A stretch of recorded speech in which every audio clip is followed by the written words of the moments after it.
Good morning. Morning, man. Hiya, Bobby. Howdy. Oh, good morning. What a lovely day. What is normal? Routine? Customary? Practically every aspect of how we act is shaped by the orthodoxy of our surroundings. Our community, purposefully selected or chosen by fate, calibrates our sense of how the world ought to be and how we ought to be within it.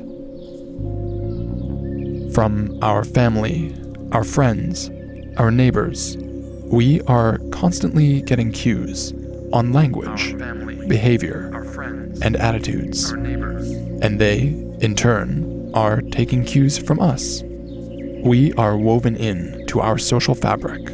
How it moves, how it responds to changes in fashion, is the sum of the flexibility of each thread. How the world ought to be. As familiar ground shifts underneath our feet, as we face a rising tide, we look to our communities not only for answers, but for the questions we might ask, language, the fears we might speak aloud, behavior, and the hope we might share. Attitudes. The climate crisis promises to upend our ways of life. How the world ought to be. How willingly, how gracefully we accept those changes is often determined by the dragons of social comparison. What is normal? These dragons have always been with us. And while you can't see their bodies, you can see their tracks. These are the dragons of climate inaction. Their habitat is in our minds. And this podcast is your field guide. Welcome to Chapter 3, Writing on the Wall. This is Scales of Change, a field guide to the dragons of climate inaction. Join us as we learn to spot them in the wild and discover how they can be disarmed. Produced by Future Ecologies on the traditional territories of the Lekwungen and Wasanich peoples, with support from the University of Victoria.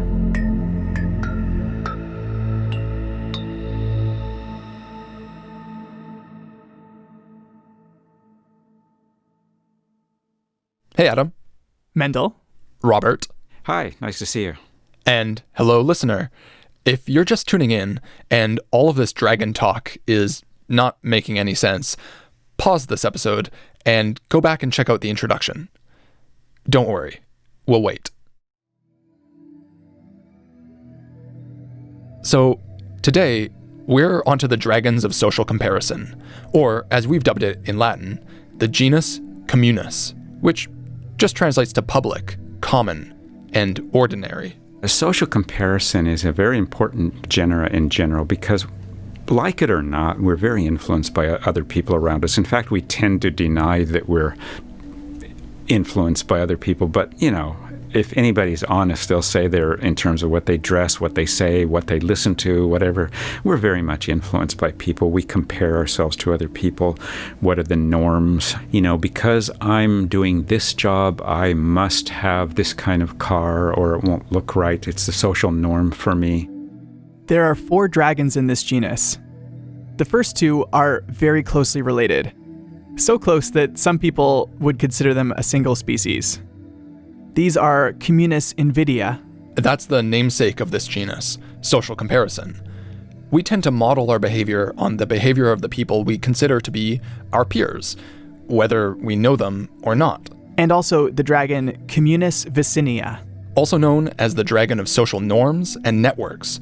These are the standards we hold in our neighborhoods and in our friend groups. Then there's the dragon of perceived inequality, or Communis illibria, who says, why should I ride my bike if everybody else is going to drive their car? It's not fair. Or if the Chinese are going to do this, why should we Canadians do that? Greenhouse gas emissions, and China doesn't show any signs to cut theirs. So this notion of inequity is very strong, not only in climate change, but in life in general. So if we feel something's unfair, he's getting away with something, and I can't get away with it, or this is what we should all do. Or one of the baby dragons, now I call it, in half joking, my boss made me do it. That is, I had to go on this business trip because my boss told me to do it. The reality is that the boss said, you don't have to do this, but it might be good to do that. So I used that excuse to go visit New Orleans when I didn't really have to go there, but I say my boss made me do it. We're calling that one communis obsequium. And sadly, when it comes to social comparison, we all fall victim to something called the better than average effect. Better than average. You ask somebody, what are you doing for the environment? And the person will say, well, I'm not doing much, but I'm doing more than most people are. And this comes out of a long tradition in psychology where you ask people what percentile they are in terms of attractiveness, and the average is about 75%. You ask people about intelligence, and the average is like 75th percentile. 75th percentile. You ask people their health risk for their age, and they're healthier than other people their own age. So these are ways to make us feel good, to have a positive attitude, but they're wrong. And so the better than average effect is, I'm already doing more than most people are. And while I'm ahead, I may as well bask in the glow of my own accomplishments. Yeah, I'm so glad I'm not like that. But I can definitely see how the better than average effect really impacts some people. You know?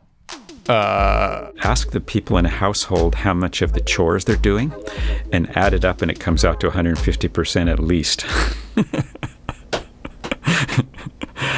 Every time. The truth is, we look to one another to determine what constitutes acceptable behavior, which can be a very low bar in terms of climate, at least here in North America. So how do we help each other do better? And not just better than average. I think many of us have discovered that debating our climate-denying uncles is not the most effective approach. Sunday at the dinner table. Podcast listener destroys relative with facts and logic. No. At the same time, people are remarkably responsive to rapid shifts in social norms, as we are all currently witnessing. The realities of climate change will reach everyone, eventually. But the call to action will differ from group to group. If climate resilience is a process, we need to process it together. And a great way to process this together is to externalize all of these internal narratives that we have, to become part of a conversation where we listen to and learn from one another. If you live in a community where people don't talk to each other very often about climate change, this is really difficult and really important work. But what if you live in a community that already recognizes the climate crisis as a serious issue? In my small community called Galliano Island, it can seem like many people here care a great deal about climate change already. And so there are times when I get complacent, and I think to myself, well, isn't talking more about climate change here just kind of like preaching to the choir? The choir fallacy. Evidently, I'm susceptible. And so earlier this year, I attended an event on the island that was entirely devoted to community members sharing stories and having conversations in the context of, and I quote, climate-changing times. The house was packed, which is no mean feat for a little island of just over 1,000 people in the wintertime. And while there was a wonderful performance by a real, honest-to-goodness choir, that's where the similarities ended. Afterwards, I sat down with the organizer to ask her about it. I think there is an assumption that the choir all thinks the same thing. This is Kate Sanderlands. She's my friend and neighbor here on Galliano Island, and she knows a thing or two about choirs, because she sang in one that evening. Also, I'm a professor in the Faculty of Environmental Studies at York University, and I'm the editor of a volume called Rising Tides, Reflections for Climate Changing Times that was just published in October by Caitlin Press. featuring 47 contributing authors, Rising Tides is a collection of poetry, memoirs, and stories, fictional and otherwise. It revolves around the past, present, and speculative future of climate change.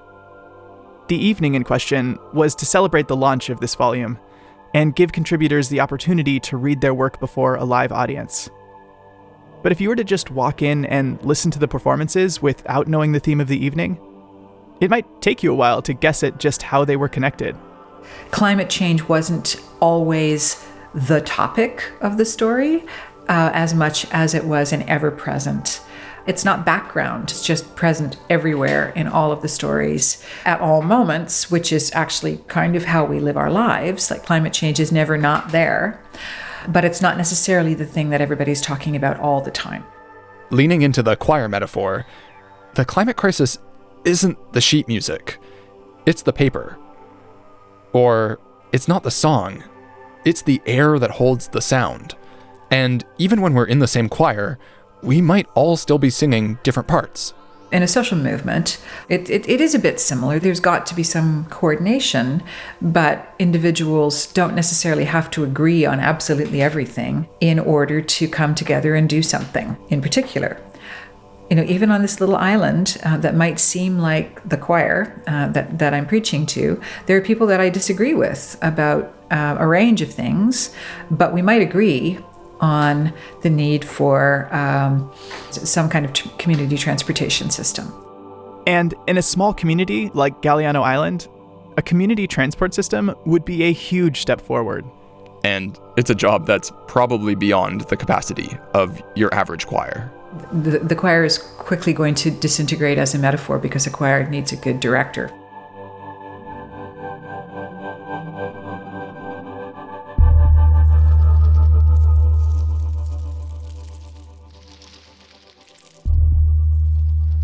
So, at this point, we'll abandon the choir metaphor in favor of something more ecological. Rising Tides is broken up into sections with these beautiful illustrations of members of our more than human community. There's a sand dollar, a jellyfish, a stipe of bull kelp, and a grasshopper. Taken alongside the stories, these images remind us that we all come to this world that we share from sometimes very different perspectives, and that's our strength.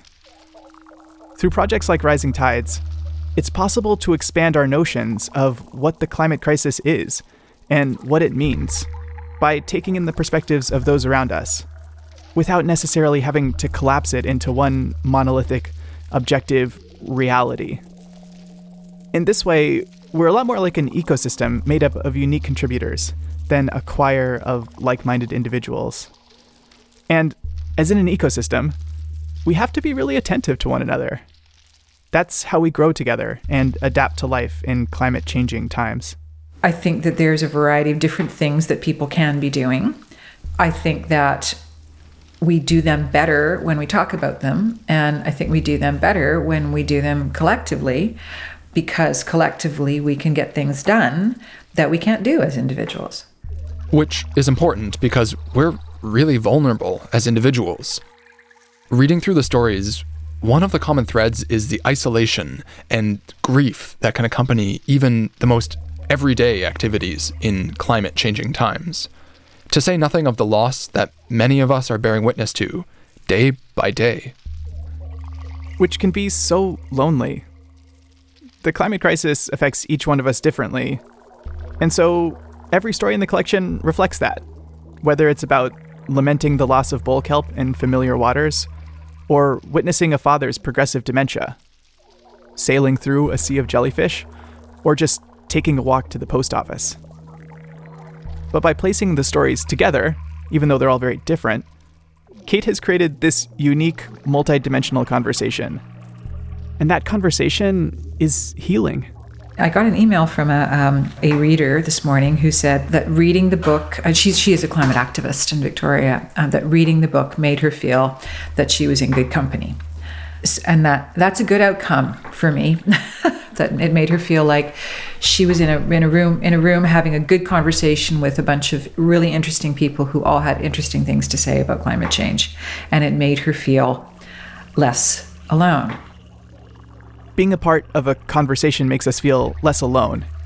in part because we're often told that our individual experiences just aren't meaningful, right? They're like the weather. They're not the climate.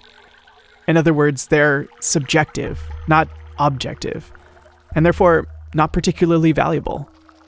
I think that we tend to think about climate change in very, very, very, very large terms. In terms of the global, in terms of weather patterns. I think we experience climate change in very local terms.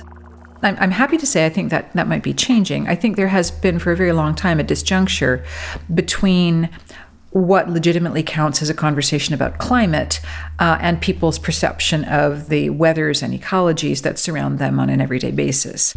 I know the line that no individual weather event can be predicted by any particular climate change model. But I think it's also really important to honor people's individual and particularly community perceptions of the things that are currently changing. I think there are whole knowledge traditions that are based on that kind of deep attentiveness and observation and conversation. And I think that for a lot of people who rely on media to tell them about climate change, that more deeply personal sense of observation tends to be deprivileged. And it's not just mass media that can tend to deprivilege personal observation. This happens in the sciences too. Oh, yeah? You've read enough academic papers to know what I'm talking about. Yeah, but I want to hear you explain it. Sure. So there's this idea that comes out of fisheries biology, and it's called shifting baseline syndrome. It was originally used to describe kind of how our impressions of what a natural, healthy population of fish is, how those impressions change over time, generation to generation. But it's become a pretty common notion more generally in environmentalist circles. Okay, so maybe can you explain it in terms that relate more to personal observation? So, like, once upon a time, you were born. So they say. And as you grew up, the world was a certain way. And, like, maybe you lived in a city and there weren't any tall buildings in your neighborhood. Or maybe you grew up on a farm and the creek never ran dry in the summer and there were always frogs and bugs around. Or maybe you grew up here on the West Coast and you can remember an annual salmon run in a river near your home. So that's your baseline. The world you grew up in, where all of your childhood nostalgia still lives, that's what's normal to you. That's what's comfortable and familiar. And any change in your life is measured against that starting point. Right. So generation after generation, the world just keeps changing and the baseline keeps shifting. But if you're relying on personal experience, then however the world changed before you were born doesn't factor in. It just gets swallowed up by a big, nebulous, timeless history. And as a consequence, you're less concerned by ecological crises than you might be if you saw the bigger picture. So the concern that shifting baseline syndrome raises is that our personal observations of change in the world around us can be misleading because they're based on these sort of ingrained assumptions that we pick up as we grow up about what is natural. And this relates to social norms because what we understand to be normal or natural, as Robert points out, is often influenced by the communities around us. Yeah, exactly. But the issue is that shifting baseline syndrome comes with its own assumptions. For example, that there is some kind of objective, natural baseline state, and that scientists and experts are the only ones who can determine what that is.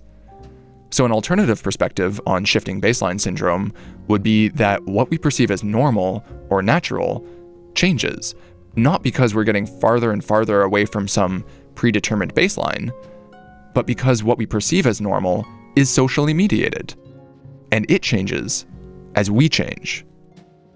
So if we're hoping to co-create climate resilience, stories like those in Rising Tides remind us that the goal isn't to get to a certain parts per million of carbon in the atmosphere, or to return to some baseline state. No one can say what the world should look like. So a good place to start is to continue to be in conversation with one another, across our many differences, and to keep checking in and keep deepening our understanding of one another, so that when we move, as we move, we can move in directions that benefit everyone, every being on this planet.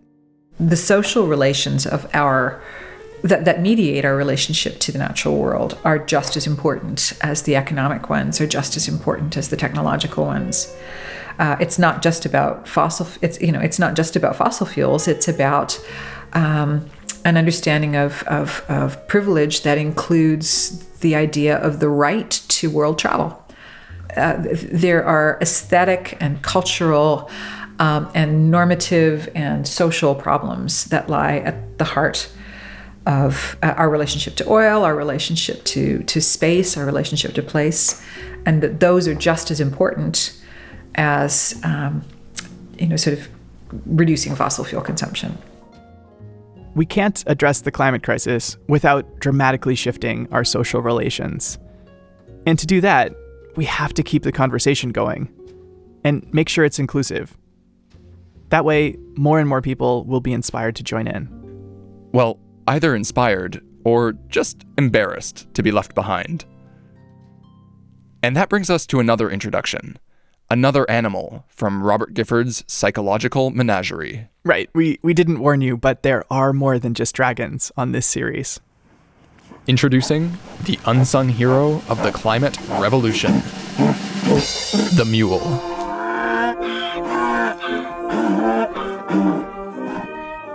When I do a talk, I can see people's face light up because they all can think of some mule that they know. And that's how it started in the first place, because somebody said, you should see what Margaret does. And it was like an actual person in the room, because every group has a mule in it, or maybe several. If we know our listenership, then it's probably a safe bet that you are a mule, to some degree or another. And please don't take offense. It's a badge of honor. And I never know whether I should explain it, but I usually tell people that I go to the Saanich Fair and there's an actual mule there that I take a selfie with every year. And I really like this mule. And so this mule is was my inspiration for the metaphorical mule of the person who does everything possible, carrying the load and all that. Yeah. Mules are motivated largely by environmental need, doing whatever they can, even at the cost of some comfort or convenience. And doing whatever you can might be exactly what you're imagining. Composting at home, riding bikes, eating less beef, buying less stuff, maybe even growing your own food. Or it could be like those of us who make like actual mules and don't reproduce, deciding not to have children. I have friends who are making this sort of ultimate sacrifice because of the climate crisis. Well, I mean, real mules are sterile, so it's not as much of a decision for them. True, that might be where the metaphor breaks down. We've got a lot of broken metaphors in this chapter. That's true. Anyways, like I was saying, mules do whatever they can to bear the climate burden for those around them in all sorts of ways. But there are some burdens that no one individual can bear, and that really don't even belong to us as individuals at all. Still, most of us do carry some of the guilt and the grief and anxiety that the climate crisis engenders. And in most contexts, it just isn't considered socially acceptable to express these feelings in public, right? We all feel fear, and most of us feel a sense of personal blame and shame. But no one really deserves that. And so no one wants to be singled out as well and have it leveled against them. It's just not fair. Sure, but that said, I can think of a handful of CEOs that really do merit a good public shaming. Well, yeah. But you're right. For the most part, it really isn't socially acceptable or fair to criticize other people's behavior from a climate perspective. I mean, we were all kind of born into these systems that we exist within. On the other hand, I feel like the fear of being publicly called out or chastised is such an important factor in responding to these collective crises, like, for example, COVID-19. Social distancing and stay-at-home orders have been prescribed from above, but for most of us, they are enforced primarily socially. You've got a point there. Yeah, the new social norms are actually a huge tool in preventing the spread of coronavirus. But old social norms are still blocking climate action. What we need are creative ways to deal with all of that shame and anxiety that we're feeling. And that's how I found myself sneaking into a condemned house late at night this past November. From a distance, the house looked like many older homes tucked away in the quieter corners of Victoria, British Columbia. 3 stories, wooden, with a steeply pitched gable roof and a brick chimney. You could even dismiss the freshly dug graves and eerie statues in the front yard as leftover Halloween decorations. But as I approached in the darkness, it became clear that the entire house had been covered in a gigantic mural. Sunburst orange and pinks on the roof, fading down into charcoal black. And, front and center, a cartoon of a decomposing polar bear carcass. I walked up the blood-red front steps, in through a creaky entranceway, and was greeted by bizarre, nightmarish images on every wall. Sewer outflows in the foyer. Giant dead bees and bacteria floating in the hallways. In the dining room, humongous sculptures of a heart and a brain made out of refuse emerged out of the air duct and electrical outlet. And up the stairs, dead trees and tsunami waves made of plastic bottles dominated the bedrooms. I'm not even going to describe the repulsive scenes I was met with in the bathrooms. Suddenly, I heard voices downstairs, and I descended to find a small group of young people with razor blades, deeply engaged in removing a chunk of the painted drywall to take home as a souvenir. They worked with the knife, guys. I got excited. Oh boy. But these were no ordinary vandals. These were some of the artists behind the creation of the art I was standing inside. Aptly titled, The Wasteland, a climate anxiety haunted house. And after figuring out who I was and why I was sneaking around in their installation late at night, one of the organizers, Kay Gallivan, escorted me down into the basement to talk about the project. Wait.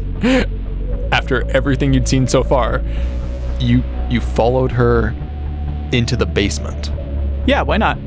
Oh, there's a piano. There was a giant pile of garbage, right? There was a garbage fort. A garbage fort. But it was destroyed in the rain. A garbage toss, too. Yeah.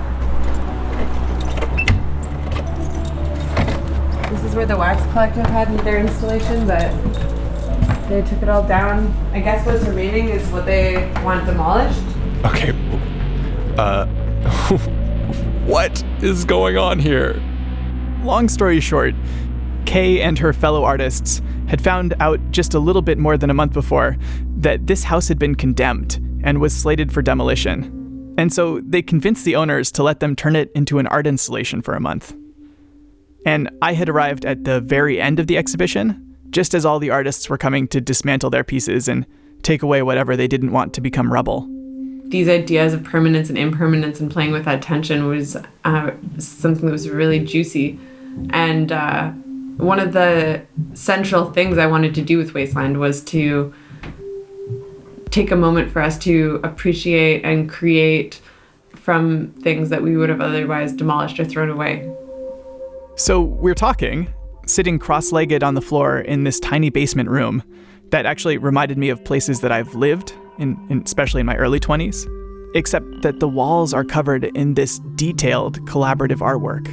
Yeah, and through these collaborations, people are really exploring a lot of anxiety about climate change and a lot of fear. And it's neat to collectivize that very individualized grief. Wherever you look in the wasteland, you can feel this grief and anguish just dripping out of the walls. But it doesn't feel oppressive. It actually feels kind of cathartic. It's not on the inside anymore, right? It's out there for everyone to see and for us to explore and talk about and sit with. And for the artists, it's like this group of people just took all of their rage and apprehension and self-loathing and love and engraved it into the walls of this house. And you can feel, being there, how good it felt to break all of the normal rules. The freedom to mess up in these pre-demolition houses lies in the fact that it's pre-demolition, so it's going to be destroyed no matter what, you know? So there's this sort of like, who cares kind of thing about it. It's easier to access that spirit of just try. And I think also because like a lot of the time our first forays into making art or into creativity happen in intimate space, and so being in a space that feels intimate is an interesting place for art making. A lot of people have nostalgic memories of, you know, maybe like wanting to draw on a bedroom wall or getting in trouble for drawing on a bedroom wall. And so in the case of the professional artist, to get paid to paint all over a bedroom wall, or like even in the case of the participants, we had one room, the living room, where people were allowed to paint. It really does feel like it's living, it's just pulsing because so many people painted on it. Before I leave, I head up to see the living room for myself. So this is the living room. You can identify it by the fact that there are no dead people in here. Okay, so this room is just set up for people to write all over it. It's like a public graffiti wall. Yeah, the original idea was to have one half of the room reserved for negative thoughts and the other half reserved for empowering thoughts. But it had clearly just devolved into a free-for-all. There were layers upon layers of writing in a chaos of shame and hope, and the walls echoed with familiar thoughts. Wind turbines kill birds. Your home is made from a slaughtered ecosystem. Your vacation is killing coral reefs. You drive? And did you just touch plastic? I usually lost it when I read that. And then, scattered throughout, there were these little rays of hope. Resilient. Just bees. Affinity groups. I love my life. Love my life. Standing in that room felt just like standing inside of our collective climate unconscious. And it definitely did not feel hopeful. To be honest, it felt kind of like a hot mess. But also, it felt so good to have a place where we could all just scream into the void together. I never really made art about climate change or resisting climate change because I don't really have a lot of hopefulness when it comes to resisting climate change, unfortunately. It's not that I don't care, because I care a great deal, but I just don't have a lot of hope. And so it's hard to participate in activism when you feel this sense of hopelessness. But then what happens is people unfortunately get isolated in their hopelessness. So this was a place where people could come together and share in their hopelessness and express hopelessness and come together. And maybe something will come from that. Maybe some more hope will be sparked. I think hope for some things has been sparked for me, at least the hope that we can come together and that there are a lot of people who care a lot and that we can create community from a genuine place. So, did you leave your mark on the wall of this living room? I did. I picked up the paintbrush and I wrote. The writing is on the wall. Yes. Yes. I mean, what I was feeling was that it's all there for all of us to see, right? And we have this choice. We either treat our planet like a house that's about to be demolished. We leave our marks on every surface and create mountains of artful rubbish, and we cut little pieces that we want to save off the walls as souvenirs. Or we come together and express all of that grief and fear and anxiety. And then we roll up our sleeves and get to work repairing the roof, you know? Yeah. It sounds like this experience really had an impact on you. It really did. It reminded me that so many of us are sharing these feelings, and yet we need to keep reminding each other in these small and big ways that things are not okay. And I think that's how we transform the dragons of social comparison into agents of change in a climate revolution. Whether they resemble a choir, or a place to scream into the void, or a semi-authoritarian system of social policing, the dragons of social norms and social comparison aren't necessarily good or bad. They'll simply always be with us. These dragons are the reason that the bold, the highly motivated, the mules can be leaders in their communities. They're the reason we have communities at all. Exactly, and that's a very good point. I usually make that point in my talk that social comparison can work for good or evil, so to speak. That's true. Well, in fact, here's an actual example from the literature. On cul-de-sacs, if one person puts up solar panels, the odds of somebody else in the cul-de-sac putting up solar panels is like double a non-cul-de-sac. And so you see there's social comparison in a field experiment or quasi-experiment, and it's been shown in several studies that people look across the cul-de-sac and they say, I guess I better get some solar panels, and on a straight street they don't.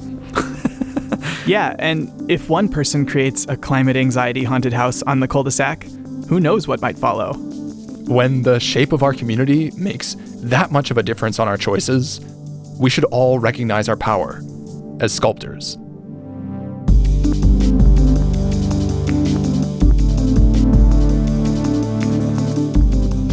This has been Chapter 3 of Scales of Change, a field guide to the dragons of climate inaction. We'll be back next week with Chapter 4, Driving Decisions. Whether or not we can avoid climate collapse is still an open question. But we know for sure, one thing is inevitable: change. Scales of Change is a production of Future Ecologies, with support from the University of Victoria. In this chapter, you heard Robert Gifford, Kate Sanderlands, Kay Gallivan, my dad, David, myself, Adam Huggins, and me, Mendel Skolsky. Special thanks to all of our climate graffiti artists: Kevin Caners, Laura Garbus, Oscar Gamboni, Alex Weber, McKenna Hadley-Burke, Rosa Tobin, Polly Legere, and Wesley Leatham. Extra special thanks to all the contributors to Rising Tides who informed our conversation, especially Rosemary Georgeson, Levi Wilson, Emily Menzies, Sonnet LeBay, and Ann Erickson. And thanks to Susanna Hearn, Ann McLaurin, Will O'Connell, Simone Miller, and Ilana Feneryov.